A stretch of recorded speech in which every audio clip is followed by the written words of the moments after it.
You are rewarded in life in direct proportion to the quantity, quality, and consistency of problems you solve and opportunities you make possible for others. I made a lot of money when I was 26. I came from a very humble background, and I thought that making a lot of money would make a profound difference in my life. And I was still depressed and miserable and unhappy, and I went to a therapist. He said most people are obsessed. They're ruthlessly focused on what he called the end product. You want to have the fastest growing company. You want the biggest house. You want the prettiest wife or the most handsome husband. You want the most toys, cars, trips, things like that. If you are unlucky to achieve that for those reasons only, and you think that the sky is going to open, the angels are going to trumpet, nirvana and joy is going to befall you, all your problems will disappear, it's BS. It doesn't happen. The process is what life is all about.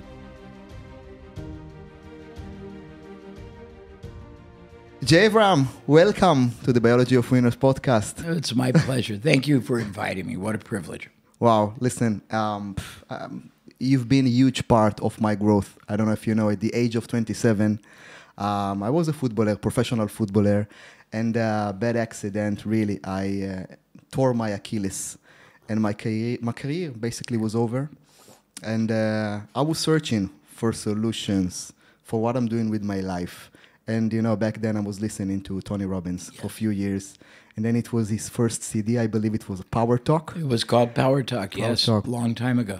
It changed my life because it made me look in a different glasses to like, what is business, what I'm doing here, how can I bring myself, how can I bring value to the world. So for me, it's a really closure. So thank you. Well, thank you very much. And I think you hit on something it's probably worth, and I don't want to ever take you down a path you don't want to cover, but I think people don't understand when you can bring value to the world, and it could be starting with one person, it changes your life and theirs. The connection is better, the impact is better. People get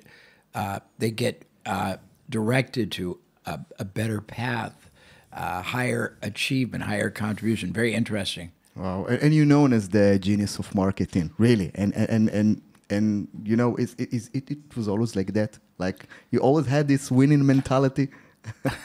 Well, it's and you have a little bit of an advantage because you know my story, but I'll tell a few minutes of it. So I had no skill, and at 18 I was married the first time.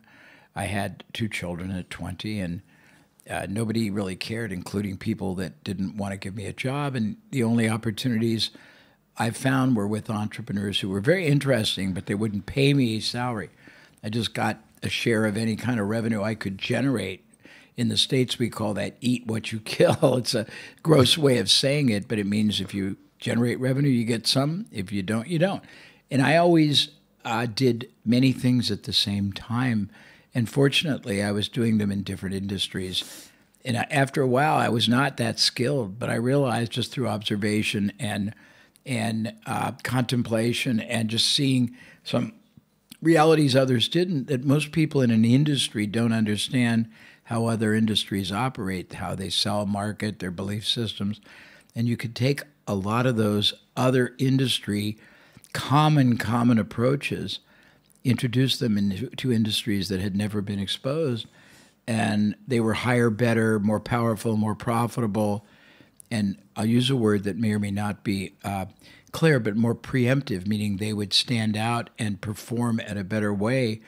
And when I realized that power, then I started really trying to understand marketing, selling, the psychology of the market. It's a long answer, but I really didn't start out to do anything but try to feed my family.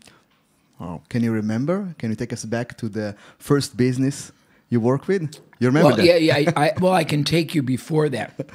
So the first job I had, I was the first job I was working at, I actually got paid a salary. I was a cost accountant for a manufacturer that was making road graders and sending it to the Vietnam War. and I didn't do well, and I was going to get fired because it was too hard for me, and I quit. Then I basically, the next thing I did was I worked for a product that has become a very great success in the United States. It's called Icy Hot. It's an arthritis product. Excuse me 1 second. It's an arthritis product that was sold by mail. And my job was to contact radio stations, television stations, publications, newspapers, magazines, and persuade them to run ads for us without being paid and just share in any rewards those ads generated. So it required enormous persuasive skills, enormous tenacity and resiliency, because if I didn't do it, I didn't earn. And that was fascinating to me.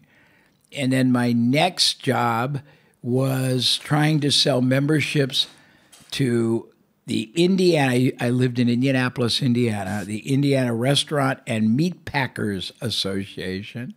And my next job was selling dry cleaning services to hotels. And if you go to a hotel and you have clothes that need to be cleaned, but in Indianapolis, this is fascinating, good conversation talk. In Indianapolis, where you have snow, there's something called dust control.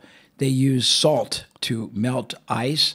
And when it's all done, it's ugly, but when you're walking through it, there's all this powder that gets on your feet, and it gets all over floors, and they would put mops and mats in businesses to take it up, and we would clean it and take it back. I had to do that. I had to sell leather and suede cleaning on 5 countries. I sold razors, electric razors. I sold, let's see what else I sold that was interesting. Radio advertising. I sold insurance. I sold travel. This was in my young ages. I did a lot of things. I sold collector, Italian designed ashtrays for cigarettes. So you work with over 1,000 businesses? I've worked with over 1,000 industries, not businesses, and I've done it on 5 continents. It's pretty remarkable. And I came from very humble background. I have no formal education. I'm not saying that with pride. It's just a clinical statement. But I've gotten educated in ways most people haven't, and probably equally as interesting to you, I've had the very great privilege of helping over 300 world-class experts, the Tony Robbins of the world, and it's been a fabulous, not just experience, but I've grown so much by being exposed to all this much more elevated thinking and strategic understanding. It's been and I've been able to take it all together and share it with clients, businesses, people I've spoken, for groups. It's been a very wonderful experience. When I was, 20-something, I was already doing this. I'd figured out what I call funnel vision versus tunnel vision, that you could borrow all the success approaches from other industries, combine them into hybrids, and then take them to industries that didn't know about them. And if you did it right, it would just explode upward performance. And those companies I helped would outperform the people that did things all the same way. But I didn't understand the reasons why until I was introduced to a couple of experts. One expert was the world's largest multivariable testing organization. They would test about every conceivable type of hypothesis. In retail, they would test SKUs, like you'd have cans or jars on a shelf. They would test what happens if you have 12 rows? What happens if you have 6? What if you have 5 different types of jelly? What if you put them down here? What if you put them at the end of and believe it or not, totally different result. They would test different ways of saying things, doing things, different result. They would test different prices, different result. They would test different combinations. Sometimes one communication didn't work, another communication didn't work, but put together 2 consecutive communications would explode. And when I saw that, it was not just fascinating, it was exhilarating, because I thought, wow, you can take something that someone's doing that's producing this And by understanding levers that exist that are not taken advantage of, you can get it to do that. And then I was introduced to the mail order business. Today, it's not a big business, but back then, it was the predecessor of internet marketing. Today, if you do things online, Facebook, they've got the algorithms that theoretically optimize. When I started, nobody knew about things like testing, that you do something one way, it's X. We could change a headline back then and get 5 to 10 times more results without any more expenditure. We could change what we said to somebody as a salesperson and get 3, 5, 10 times more. We could change how we position something and get 3 or 4 times more results. We could change how we addressed a concept, which you can talk about later, risk reversal, and get 2 or 3 times more results. We could add a bonus and get a double on result. We could give more proof, testimonials, endorsements, reviews, contrast and comparability of our product or the components in our product. So that taught me. And then there was one more. It also taught me things like allowable acquisition costs. Most people don't understand this. When you know what's called the lifetime value of a buyer, you have a buyer, and when they buy from you the first time, it's worth X profit. But many buyers buy over and over again. And ones that don't buy over and over again, sometimes you can, with the right ethical approach, get them to buy over and over again. And when they're done buying over and over again, if you have nothing else to sell, you can add new products and get them to buy more. But when you understand that there is a certain amount of profit that a typical buyer represents, and that in order to get more of those buyers, you have to invest. You can invest in advertising, you can invest in salespeople, you can invest in trade show booths, you can invest now in webinars, but it's an investment, it's not a spend, and you need to know what the amount you can afford to invest is to get back a buyer. It's going to get too complex here. And then how much more you're going to get back as far as the return on that investment. And I learned all that. It sounds probably too sophisticated maybe for your audience, and I apologize. But I learned all these things, and that was just one category. And as I started learning, I started adding them to my mental portfolio, meaning all the tools I was able to offer to a business. And it was only one of about 97 different methodologies, but it allowed me to go like that and propel businesses quite high, quite fast, and with very little extra investment or risk. I hope that made sense. Yeah, totally. It's also make me think about, okay, as a business owner or young entrepreneur, I'm in the business. And now all the conversation is about how I'm thinking about being from total different perspective, like the strategy of the business. And my first question is, like, if I'm starting out as a new business, what is the right balance between doing my job as the guy that runs the business to think about the business from... That's a great question. And probably there's a book that's been around for 30 years, and it's called The E-Myth. You know what that is? And it was written by somebody that I am friendly with. His name is Michael Gerber. And the premise is you want to work on the business, not in the business. So put that out here. We'll hang it in suspended animation. There is a book that I co-wrote. It's very sophisticated. It's called The CEO Who Can See Around Corners. And the premise is the job of the CEO is to be the strategist, not to be stuck inside doing all the day-to-day stuff. There's another premise. I'm putting these all together, and then I'm going to answer you. There's another premise that I have, and it's either you work hard for your business or you figure out how to get your business to work harder and harder for you. So you take all those 3 concepts and you put them together. So now to answer your question, the first thing that your hypothetical new startup business needs to know is, what's my strategy? And very respectfully, I think that's a very big area. It's a void here, and the more people can understand how to be strategic, the higher the probability there. If it's a startup, their startup will be very successful. If it's an existing business and they shift from tactical to strategy, the more probability it will outperform their competitors. But the first thing is you've got to understand the strategy. Then you've got to decide, because everybody thinks of themselves as an entrepreneur, but in the purest sense, they're not. They're proprietors, and I'll tell you why.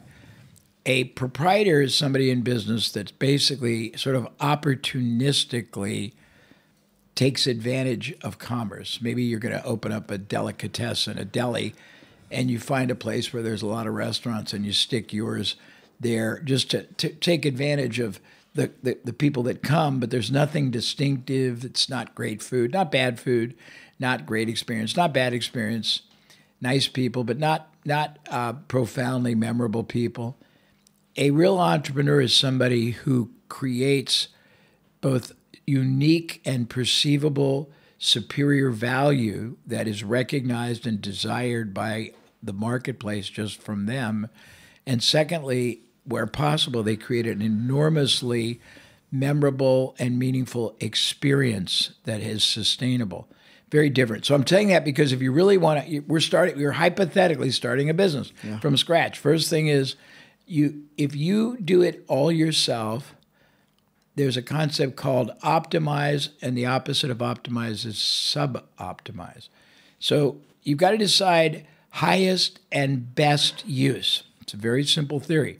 You have a finite amount of time, you have a finite amount of resources, money, energy, team or no team. How are you going to use them to the greatest strategic advantage? Most people don't think that way. They just get in and they start doing things. If you're going to be everything, if you're going to be the salesperson and you're going to be the manager and you're going to be the buyer of the product and you're going to make it and you're going to fulfill it, that's admirable, but it's not stupid, but it's one gradient above being stupid because certain things, the yield isn't worth you doing it. You're better off paying someone to do those functions and putting yourself where you're going to have the highest, the best, and the most significant outcome. Does that make sense? Absolutely. I'm just trying to go through a hierarchy to answer your question.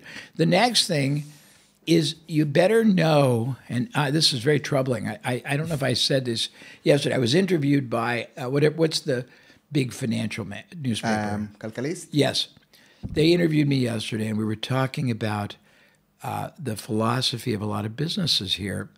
And I said, I have found, not just here, but around the world, I have a 200-question assessment we give existing businesses. And I'm going to borrow from it. And I hope this is okay, my answer. Yeah. I'm going to borrow from it to give you a piece of the answer. This 200-question assessment, when you get to the end, it asks you 10 or 20 questions about intelligence, what you know about your competitors, the marketplace, the psychology, why people buy from one company and not another, what their strength is, what their value prop is, how they sell and market. And most people don't know anything. So I'm saying that because most people just go into something. You better know, you come from an athletic background. You better know the game you're playing. You really don't want an equal playing field because then you have no advantage. You want ethical advantage. You better have a playbook. You better have a game plan. And you better have the flexibility of knowing that what a coach does in sports, he or she has a playbook. He or she has a game plan. But at every break or every quarter or whatever the interruptions, they change the strategy to outthink the competition, right? And I'm giving you metaphors. I hope this is not too much. No, it's perfect. And how can we take this one to our own businesses? So let me try to explain a little bit more. Not that you didn't, but I'll go from the beginning. So as I was learning all these things, I learned how to work on the geometry of a business. Same effort, same time, same everything can produce a linear result or an exponential one. So you can work on the geometry of the business. And the first thing I learned, most people think there must be a near infinite number of ways to grow a business. There are a near infinite number of tactics, but there really are only 3 primary and 3 advanced ways to grow any business. And the first set of 3s are you grow more, you add or attract or grow more buyers. That is the hardest, The most expensive, the slowest.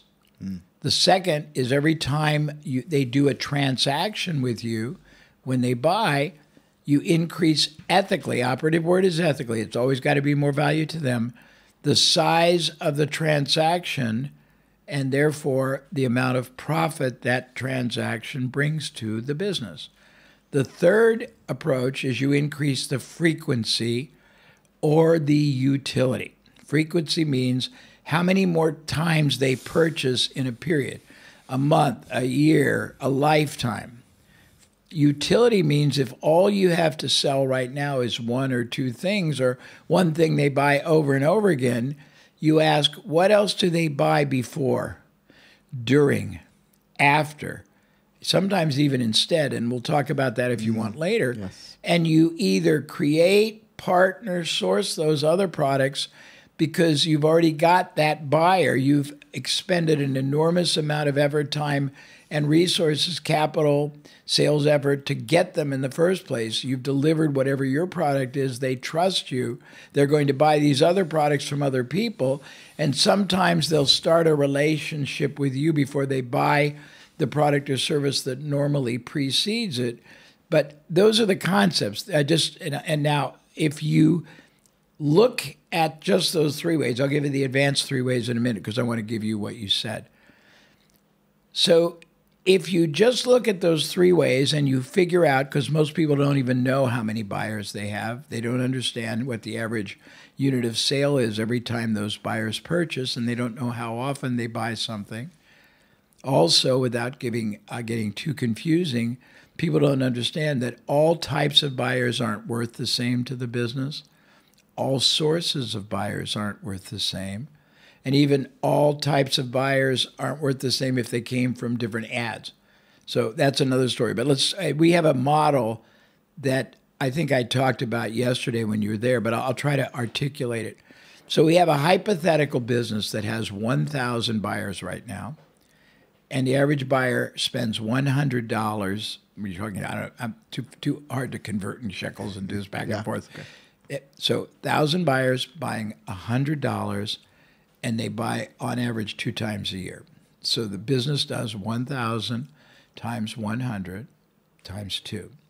The revenue that business generates, that hypothetical business, is $200,000.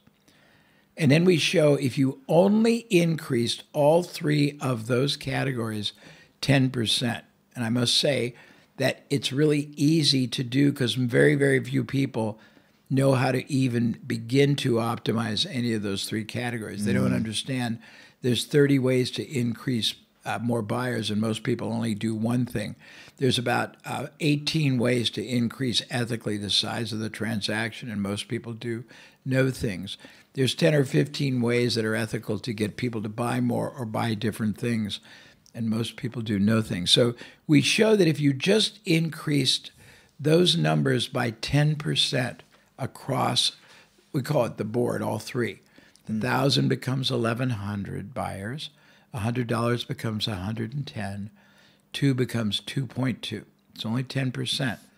But when you extend those numbers to the total, it's not 10%. It's 33.33%, or 33%, whichever of the two. And it's 266, I think. And that could be double or triple the profit you're making now. I have a lot of other examples, but if you take those numbers and double them, and 1,000 became 2,000, and $100 purchase became 200, and 2 purchase a year became 4, it's not going to be double. It's 800%. So it's a long answer to explain how to work on all three of those at the same time. And it gives you the power of geometry. Now, parenthetically, there are 3 advanced ways. First is you penetrate a new market or a new niche every year. The second is you add a new product or service every year. Why do you do that? 3 reasons. You can add a modest price product if your product is expensive, and it can be the first thing you sell, and it makes it easier for a lot more people to start a relationship. The sooner you start a relationship, the sooner you make the next purchase and the next, and the sooner you build trust with that buyer. Or you can create a new product you add to the point of sale the first time, and that could double or redouble not necessarily revenue, but profit. Or you could create an expensive product or service, or acquire one, or partner with one, or co-brand one, and add it at the end of your current purchase cycle, and it could double or redouble again, what's called your lifetime value. Now, why is that important? Because when you understand allowable acquisition cost, how much you can afford to invest to bring a buyer in initially, first time, if you have 3 times more lifetime value than your competitor, you can invest a lot more the first time in either advertising, sales commission, partner payments, paying for bonuses that you add to the first sale, taking a loss on the first sale. Does that sound too confusing? No. It's you're right on the spot, because you're speaking about how to approach the first niche, the first product, how I condensed everything about it. So and there's one more. So I've given you 2 of the advanced 3. The last one is you acquire product, services, companies. You can acquire sales forces. I'll give you an example. You can acquire access vehicles. We have a client in Los Angeles that's been trying to buy logistics companies. We were at a place where they're logistics companies. And they're big. We've been trying to buy $5 to $15 million ones, and there's tons of them. And the owners are not very good business people, but they have an overestimate of the value of their business. And it's been very difficult to buy them, but we started looking at it from a different angle. And we realized that when they started their business, they weren't, they were very tactical, not strategic. They were the salesperson, they were the manager, they were everything. And then they got some success. Then they became the executive up in the ivory tower, and they were no longer connected to their clients. The salespeople were. But most of the salespeople didn't have profit sharing, didn't have even and no equity, and sometimes didn't even have a good compensation commission. We were able to acquire sales forces for pennies on the dollar, and if you had 8 salespeople and you didn't want to sell your business, you wanted to sell it, but you wanted 3 times what it's really worth. Let's say you wanted $10 million. Yeah. But I could hire all your salespeople and give them a huge bonus, but only pay the bonus at the end of the first year based on the book of business they had coming to us and staying with us. You could buy the equivalent of 80% of the business for like 3%.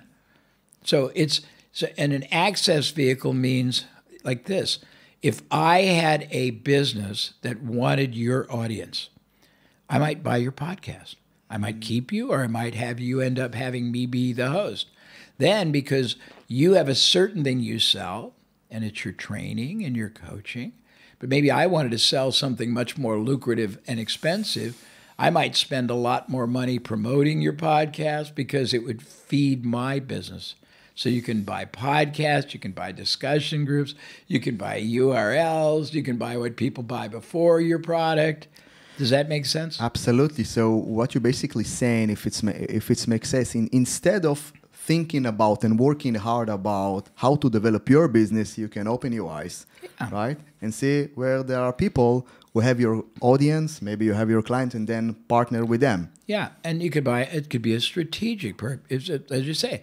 Somebody might have a business that's very, very, not very profitable, but they might have buyers that if you had direct access to them could be very, very profitable for your business. Now, you don't have to necessarily buy that business. You might want to just start a business in that category because you could compete much differently. For example, if I was for example, my consulting services are very expensive. If I wanted to get a lot of people like you and you didn't want to sell to me, I might start or buy 10 podcasts that would feed me what I wanted, and I could afford to not make any money.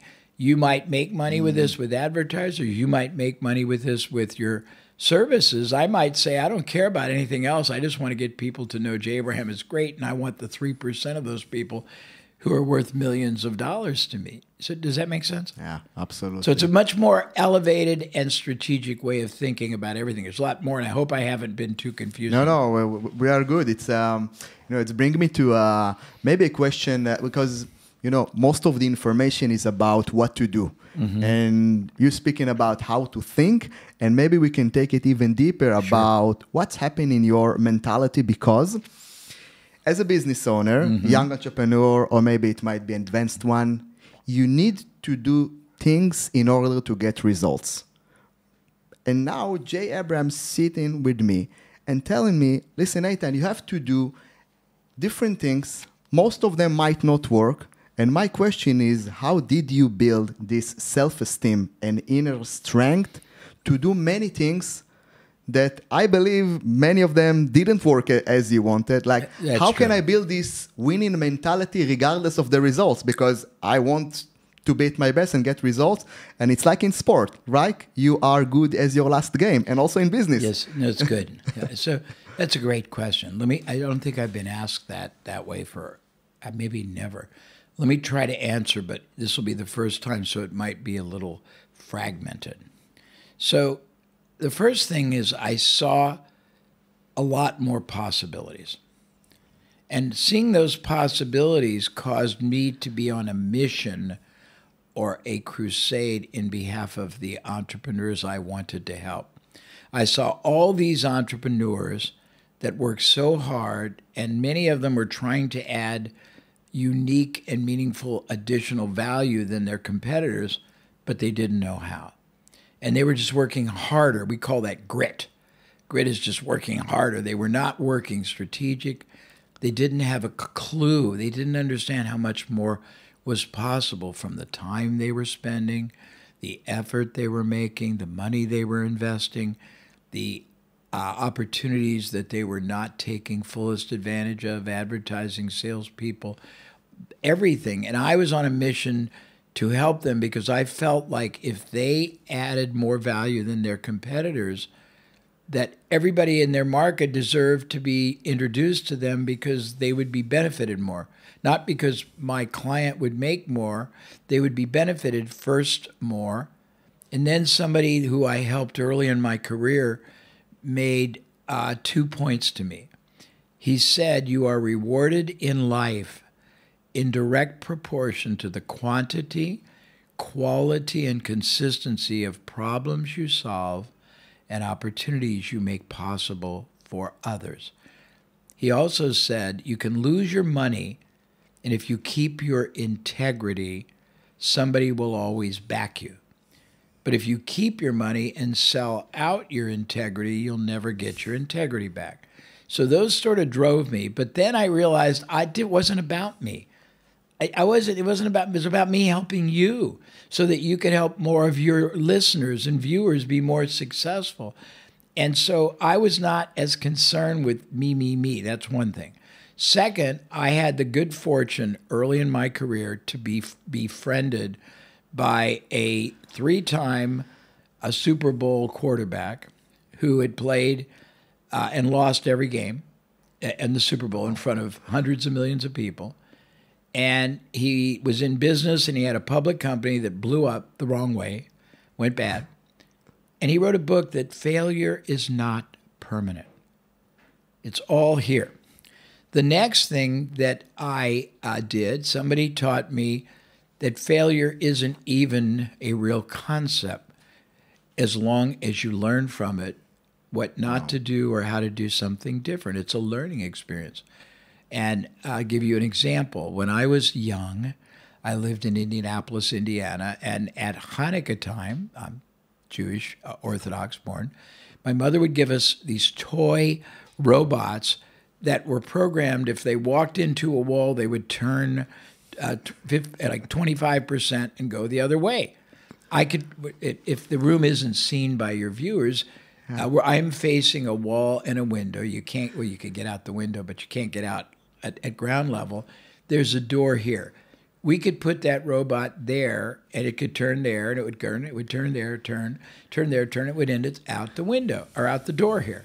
I learned that as long as you learn from what seems like failures, but they're really instruction, you are going to get close. You get away from what's not working, and you get closer to what's working. The only key is don't risk more than you have to.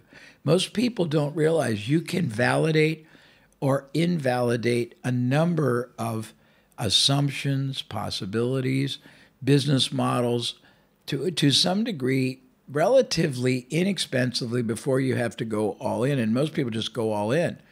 And they don't really understand how to find higher, better uses. Those are just sort of a start.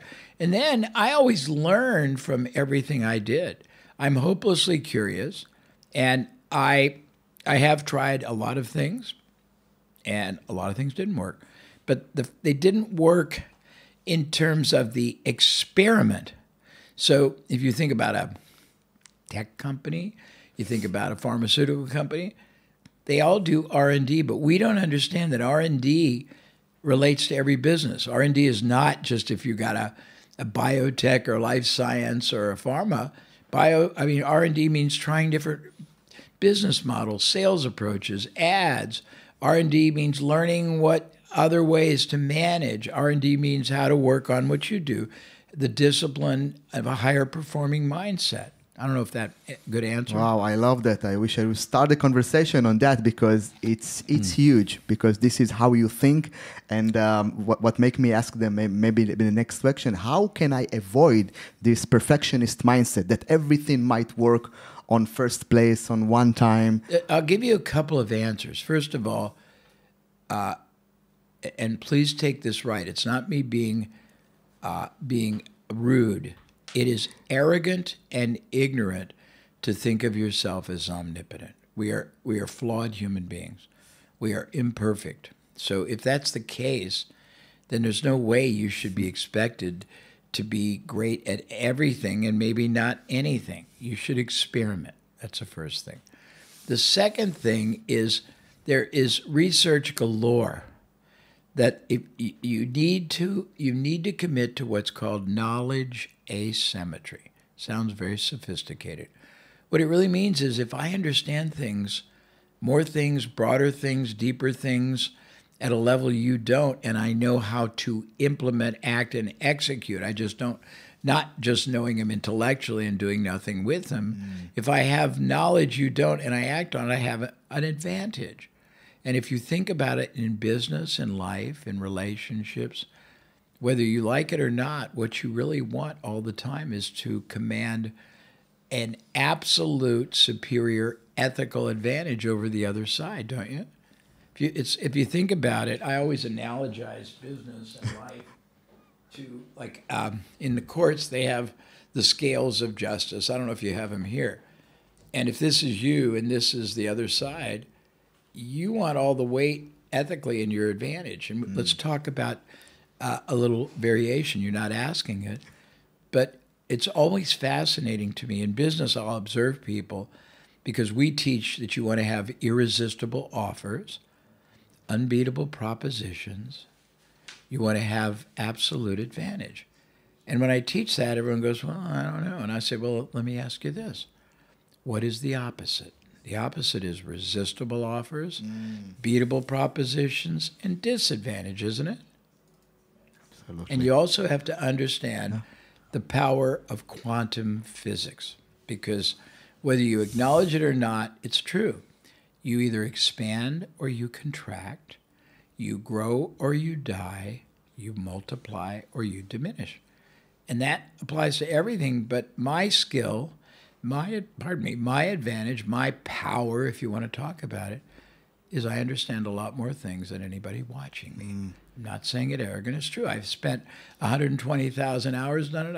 I've traveled 12 million miles. I've done things that were very, very, very hard to learn more than my competitors, to understand business from more vantage points, to understand how things correlate, implicate, to understand revenue systems. And if you do your equivalent and you take yourself out of your comfort zone, you will excel. We created years ago something called funnel vision versus tunnel vision.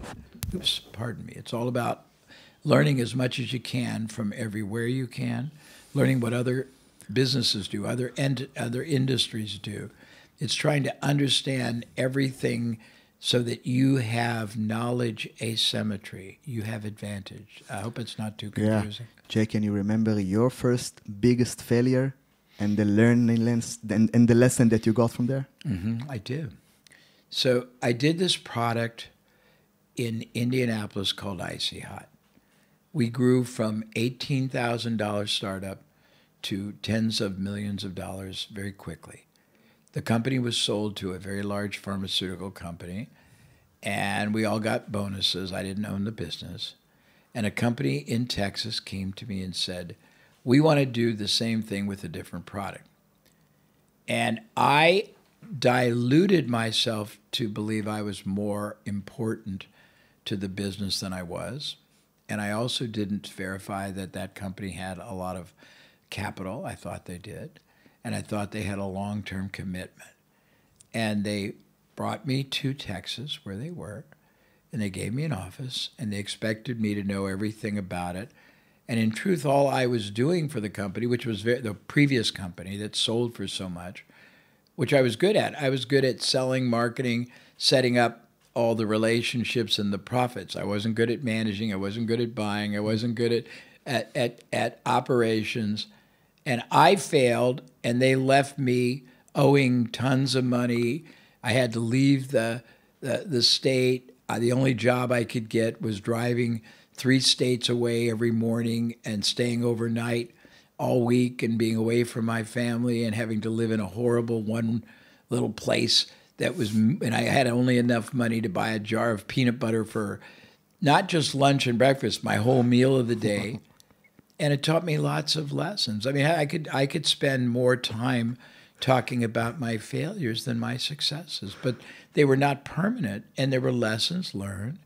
And if you don't learn from it, then first of all, it's tragic, but second, then you deserve, frankly, where you're at. I have a belief which you may or may not agree with, but with the exception of acts of God, meaning horrific things, that like tidal waves, birth defects, most people are where they're at in their life because that's where they want to be. If you really don't want to be there and you're willing to pay the price, you don't have to. You don't like your body? I talk about the fact that I'm gaining some weight, but as I'm talking about it, I'm eating bread, I am drinking scotch, and I'm not exercising, okay? But I don't like this. You don't like your marriage? Guess what? You can work on it. You can go to counseling. You can get a divorce. You don't like your job? Guess what? You can get retrained. You can work harder and smarter. You can find a new industry job. You can basically start a business. You don't like how your children are developing? You've got to question, am I the best parent? Have I learned how to motivate, how to instill character? But if you want it badly enough, you can have it. I think you may disagree. No, I totally agree. As long as you have alignment between what you want to your action on a daily basis, you are there. This very same a sports figure, the one that was he's a Hall of Fame quarterback. He used to do seminars for me, and one of his messages was wrestling the bear to the ground. So people think they can do something once and that's all they have to do. And his message was, you get up, you got to go to the bathroom, you eat, you shower, you brush your teeth every day. Not once a week, not once a month, not one time and never again. And life is about constant commitment, but if you enjoy it and you grow from it, it's quite profound. I don't know if that helps. Yeah, a lot. Jay, can you take us to, you spoke about irresistible offer in a nutshell. And, the viewers and the listeners that's now thinking about their product or their first niche. What are the components of irresistible offer that I can start, maybe just to think about it in my own business and share it in social media to my clients, to my potential clients? Okay. If it makes sense. Anything makes speak sense. about. I mean, anything you want to talk about makes sense if you think, if you're the advocate of them, if you think that'll help, sure. So let's start with the psychology. It's pretty interesting, and most people have not thought about it. Anytime any two people come together for any reason, and we're talking about business, but it applies to any facet of your life, one side is always asking the other, consciously or subconsciously, and I always make a little joke. Unconscious means you're in a coma, so unconscious is not the right word. Conscious or subconscious, knowing or unknowing, explicit or implicit, you're asking the other side to take on all, more, or most of the risk in a situation. What's the risk? Well, if I spend a limited amount of money I have on you that I could have spent on either a different company, a different solution, something totally different, and it doesn't provide the benefit, the result, the protection, the fulfillment, the entertainment, the enjoyment, and I'm saying all those words because different products are intended for different things, then that's a risk. And I have to think very carefully, do I really want to release that money that's very limited for that? Or if I have plenty of money, but I buy your SaaS system and it's not about the few $1,000s a month I'm going to spend or the 10. It's that you're now in the position to cause my CRM to blow up and I lose total control of my contacts, my cash flow, my inventory could blow up. It's a lot bigger than just that fee. If I buy a house from you and I don't like it, I'm stuck with hundreds of thousands or millions of dollars of debt, and I may find that it's not as exciting. I mean, all kinds of things. Yeah. In relationship, if I spend time with you, you may not be as desirable as somebody else. You may not take me on a good date. If I, get more romantic or sexual with you, it may not be good. So there's all kinds of risk in everything. So you got to realize that. So to the extent you can first of all identify what are the tangible and intangible risks, reservations, concerns, apprehensions that somebody is feeling, and you can either hopefully totally eliminate it or at least minimize it, then you will make it easier for them to say yes rather than no, or move forward to the next step. Does that make sense? Absolutely. So starting from, you call it a risk reversal, right? Yeah. Do you want me to give you some examples? Yeah, I would love that. So I'll give you 3 or 4 examples because it's a pretty profound concept. It's only one of a bunch. By the way, let's talk about levers for just a minute because I'm on a mission to make people aware of something. In your personal life, and you've already heard this because I think I said it yesterday, our personal life has been benefited enormously by levers and fulcrums. Screwdrivers, brooms, wheelbarrows, light switches, push buttons that open car doors, car jacks, pop-top cans on beer and colas and sodas. We got thousands of them. But in your business life, you have access to levers too. The problem is no one's ever pointed them out to you. So with that in mind, there's a transaction you're going to have, and it depends on what you sell. The first transaction may be just getting them to call you or opt in or come to your store or stop at your booth or visit your website. So that's the first. Then you have different levels of progressive transaction that you have to do in we call it the revenue system progression, the continuation of the relationship. So I'll give you a couple of hypotheticals. Let's say that we are selling a supplement for certain kinds of health issues. And I can do many kinds of risk reversal. I can do no risk reversal, and then you're going to go, well, geez, it's, it's $50, 150 shekels. That's a lot of money, and I don't know if it'll work. We can do limited value risk reversal and just say if you're, satisfaction guaranteed or your money back. That's better than nothing. We can do a little better. We can say 30-day guarantee. Try it. If you're dissatisfied, your money back. That's better. Or if we really wanted to get into it, I could say, try this product for 45 days. Take it as we recommend, 1 pill right before breakfast, 1 right after lunch, 1 before you go to bed. And if within the first 20 days the following achievements aren't happening, and then you list things like, you're sleeping like a baby all night and you wake up fully refreshed. Your mind is more focused and clear than it has been for years. Your stress level is significantly reduced. People are commenting that you look radiant or you look very healthy. Your sex life is better than ever.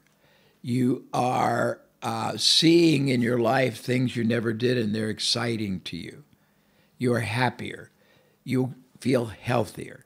If you can't honestly say that those actions are occurring and progressing within 45 days or less, we don't believe we deserve to keep your money. No. We want you to tell us, send us back the empty bottle, and we will rush your money to you. I want to buy this one now. But does that make sense? Absolutely. Those are the different. There's many ways, but I'm trying to show you. Each one of those is a lever up.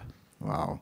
But it's not a linear lever. It's like, and there's also another dimension. So I should probably tell you about testing and variability before we stop. But before we do that, there's a very important part of the things I teach and the things I've learned. And learning and teaching are the same thing. You're always, if you do it right, you're a student and a teacher all the time, back and forth, back and forth, back and forth.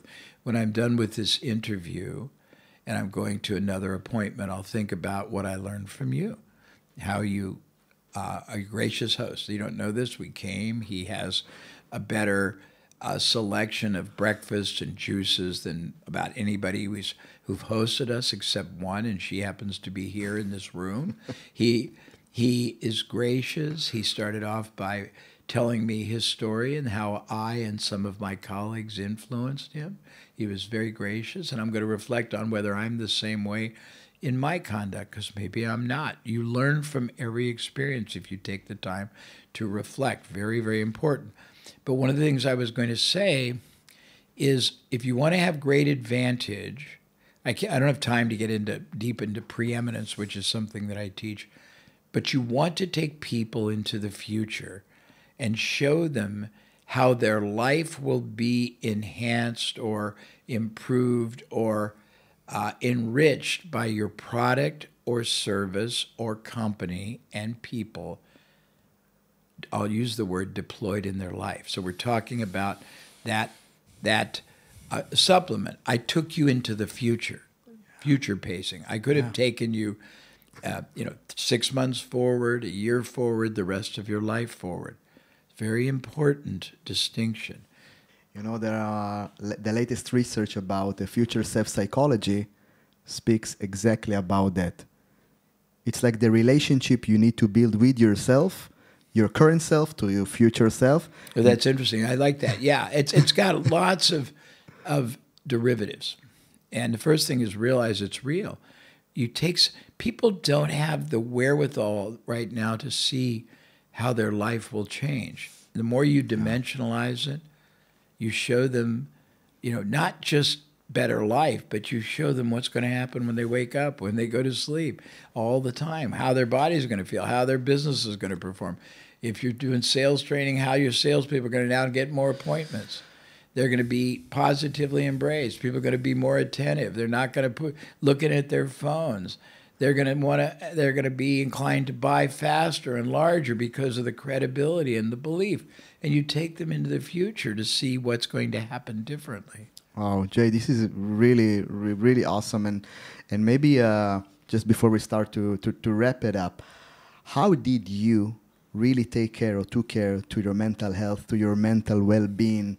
It's like I'm listening. Really, I'm listening to you for 24 hours. Yeah, we met yesterday, and for I think the last 10 years, and working and thinking about a business, in the business and on the business, take a lot of energy. And how did you create this balance between Jay Abraham, the person, and Jay Abraham, the businessman, the genius marketing guy? Can you share a little bit about the person? Yeah, sure. And the role? Sure, I'd be happy to. So I think the first comes from the fact that I'm hopelessly curious, so I'm fascinated with everything, that I don't really believe failure is permanent, that I am externally focused. It's not much about me. Now, it doesn't mean that I'm not selfish. I have nice cars, I have nice houses, I have a very attractive wife, I'm romantic and physical, but that's not my driving goal. I'm obsessed with understanding the human condition. I love, with the exception of horrible people like you've been unfortunately having to deal with since October 7th, well, not since, but I mean all of our existence here, your existence. But with those exceptions, I believe most people are fundamentally good and deserve to be treated with dignity, relevance, significance, and made to feel like you care about them. I try very much to understand, to examine, to appreciate how other people see life. So I'm always fascinated. I have a portfolio of a lot of clients, a lot of businesses. So one going bad isn't really going to hurt me. Now, I have had some physical issues, and that can be a little more concerning because we all relish life. Also, I think that it's very important to feel like your purpose. If you don't have, I teach something called the 3 Ps. Very simple. You have to have a significant purpose for existing. You have to have passion about it, and you have to very clearly see the possibilities. If you don't, then it's going to be very unfulfilling. But if you have a very clear vision of what your purpose is, if you're passionate about it, and that purpose, if it's self-oriented, you'll very rarely get it. And I'll tell my story. I think did I tell the story about psychology yesterday? No. I'll tell it before. It's very profound. Yes. It's very profound because when I do it, it's very liberating. But I think that's the first thing. The second is, again, with very little exception, what happens in our life is not the fault of others, it's our own. It means we didn't understand the dynamics, we took risks that we didn't have to, we didn't really think through, and so blaming others is ludicrous, and blaming yourself is ludicrous too. Just learn from it and grow every time and grow to be a better human being. That's the next thing. The next thing I think is that I love discovery. I wake up on Monday mornings excited, knowing that it's the worst day for most people in business because we call it the shit hits the fan. Everything bad happens. All weekend, everyone's stewing and mad, and they call, and the unhappy buyers call, and the problems. And I wake up laughing, wondering what unexpected, crazy things are going to happen today. And I don't take things, I take everyone and everything serious, but I don't take events that are negative serious. I learn from them, and they don't devastate me. I believe that you move on, you bounce back.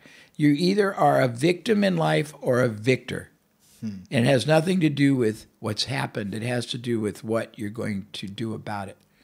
I think Tony Robbins says that you can't change certain things, but you can change how you manage them. You can change whether they're destructive or whether it's fuel for growth. And others can't do it for you. You have to do it for yourself.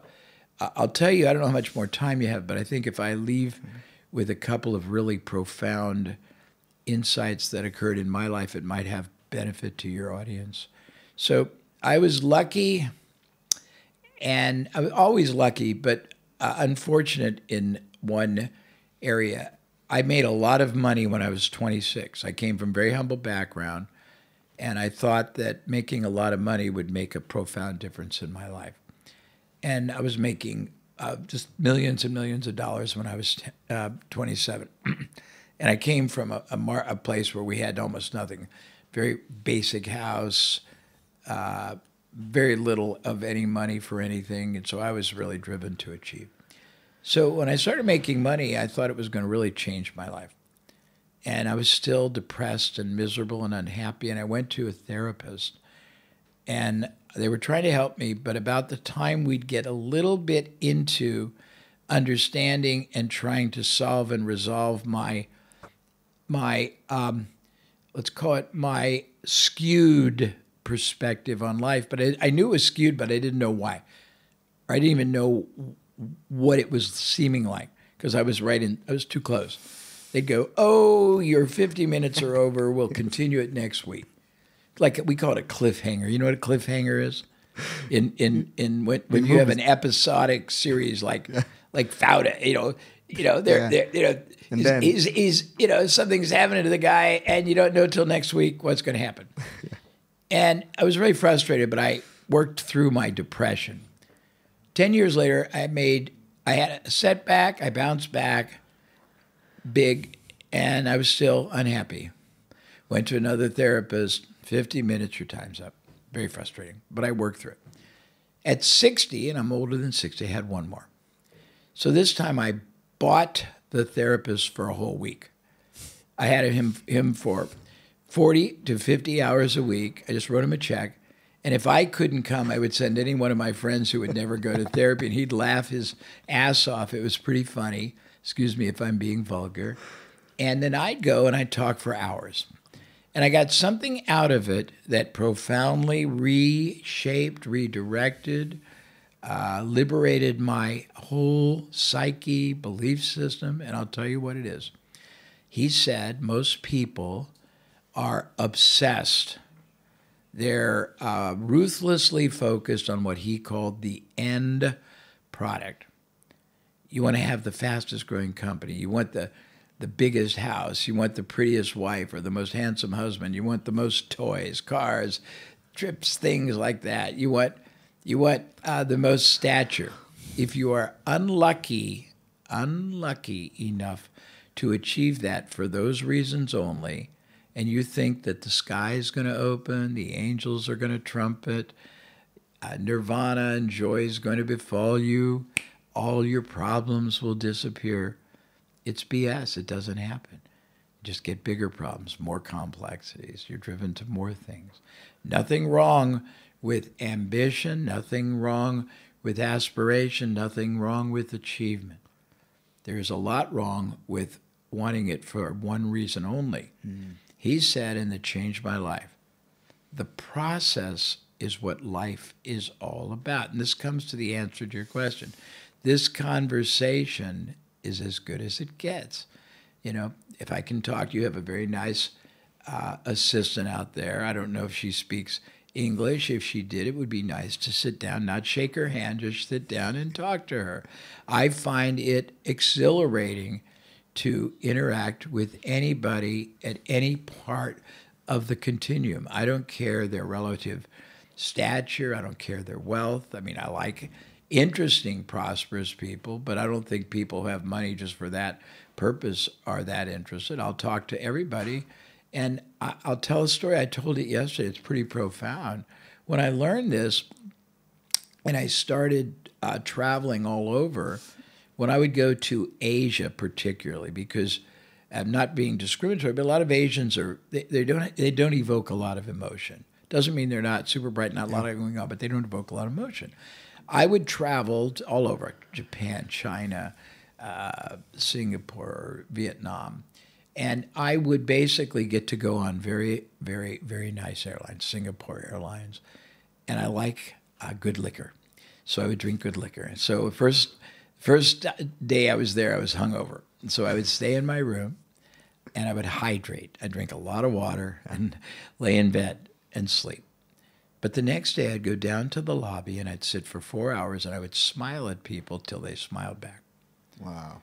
And that was pretty cool. Then I would get in the elevator at the door looking in and smile at people till they connected and smiled. And then I would get off on every floor, even though I didn't speak the language, try to engage with the housekeepers and the servers that were going. And you could see their body language change because no one acknowledged them. You could see their faces radiate. And that would give me a lot of joy. But I think the key to what I'm trying to say, if this is the end of our conversation, is if the more connected you are to your life and you expand what I'll call your business and life worldview, the more joy you get from everything. And everything is not going to be like that. Life isn't, I mean, here today it's horrific. I can't even express how shocked I am. I went and saw the kibbutz. I can never pronounce it. I can't pronounce what the name is, but I was just heartbroken. But life is about interacting. It's about growing. It's about being resilient. It's about seeing possibilities. It's about enjoying humanity. It's about the human connection. And it's about humility. It's not about being arrogant. And if you can integrate some of the things I said, I think your life will be richer, and not just financially richer, because wealth is not really denominated as much in monetary terms as it is in a balanced portfolio of fulfillment, of contribution, of discovery, of learning. And if you don't have that balance, you're going to not be fulfilled long term anyhow. Wow, Jay. First of all, thank you very much for that. Oh, you're welcome. You know, because like my goal was to speak about the mental side of business, and you took us to the mental side of our journey as human beings. So thank you, first of all, very much for giving us so much. You're very welcome. Now I have a gift for you before we go. So I bought you a book. I know you have so many books, but... No, what'd you buy me? So I bought you a present, which is the Book of Tanya. The Book of Tanya is the book about the Jewish soul. Oh, wow. So it's two volumes. It's two, yeah. Oh, my goodness. 2 ones. I know. Wow. You'll have time to... So tell me at least it's in English. Of course, it's in English. Yeah, I know it's in English. It's from the Rabbi Steinsaltz, which is the best one on taking the words, the Hebrew, the Jewish words of how our soul is built and connected, and what's happening inside, and what is the strategy of the soul. So I thought it might be interesting for you on the fly back. This is wonderful. Thank you. Oh, thank you. This is so gracious. Thank you. It's really unique one. I have this one, of course, in Hebrew. Thank you. And I really appreciate it. No, thank you. Really, it's an honor to have you here. I mean, I'm on a mission at this time in my life to make a difference in people's lives, and to also people need to realize that when you make others better, when you make others' lives better, when you grow and develop and impact people, it grows and develops you. It's really interesting. I'm getting emotional now. Oh, no, thank you. No, thank you very much. Jay, enjoy your trip here. Thank you. I am. And this has been very enjoyable. Thank you very much. Oh, I appreciate it. Thank you very much. And for those who listened to this conversation, bring this conversation to your friends, to your spouse, to your business owners and friends. And again, Jay, thank you very much for being my pleasure. Ciao. See you then. Wait a minute before you go, because Jay Abraham has a special gift for you. But before, thank you so much for listening and being with us today at this super special episode. I hope you enjoyed it as much as I did.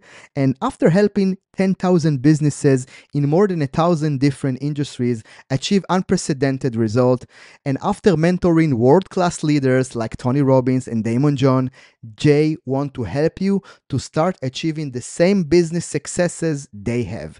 Down below, you will find a life-changing business training that isn't available anywhere else in the internet, called The 7 Magnificent Steps to Create New Business Wealth Without Risk. In this over 2 hours training, filled in closed doors, as a part of Tony Robbins' business program, you will learn how to find hidden assets, identify overlooked opportunities, multiply performance in everything that you do, and double your profit by the end of this year, directly from Jay Abraham, one of the world's leading business growth consultant.